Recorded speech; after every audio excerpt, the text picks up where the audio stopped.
Rahman gannet হামলার সাজাপ্রাপ্ত একজন আসামি, মানি লন্ডারিং মামলার সাজাপ্রাপ্ত আসামি, 10 ট্রাক অস্ত্র মামলার সাজাপ্রাপ্ত আসামি।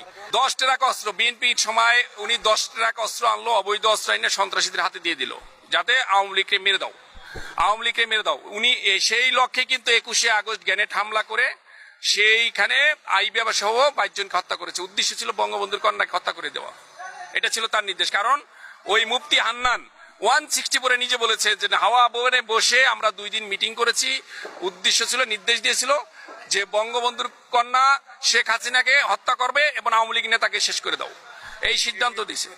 এই নির্দেশনা ছিল তারেক রহমান এবং মুফতি হান্নান 164 আদালতে সেটা স্বীকার করেছে।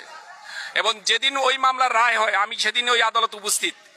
সেই আদালতে যখন বিচারক রায় ঘোষণা করছে, সেই রায়ের মধ্যে যখন বিচারক বলল যে 19 জনের ফাঁসি, 19 জনের যাবজ্জীবন কারাদণ্ড, লুৎফুজ্জামান বাবর, আব্দুল সামাদ পিন্টু এদেরকে ফাঁসি, আর তারেক রহমানের যাবজ্জীবন কারাদণ্ড, এই কথা বলার সাথে সাথে উনি লুৎফুজ্জামান বাবর দাঁড়াইয়া বলতেছে, বিএনপির সেই স্বরাষ্ট্র প্রতিমন্ত্রী, যে আমার যদি ফাঁসি হয় তারেকের হবে ডাবল ফাঁসি, কারণ এই মামলার এই ঘটনার মাস্টারমাইন্ড তারেক রহমান, তার কেন যাবজ্জীবন হবে, তার তো ফাঁসি হবে, তার তো ডাবল ফাঁসি হবে। এই কথা কিন্তু বিএনপির একজন তৎকালীন প্রতিমন্ত্রী লুৎফুজ্জামান বাবর তিনি এই কথা আদালতে ওপেন বলেছেন, এটা তো ডকুমেন্টারি বিষয়। তার মানে তারেক রহমান যে একজন সন্ত্রাসী, এটা শুধু আমার মুখের কথা না, বাংলাদেশের মুখের কথা না, এটা কানাডার ফেডারেল আদালত বলেছে বিএনপি একটি সন্ত্রাসী।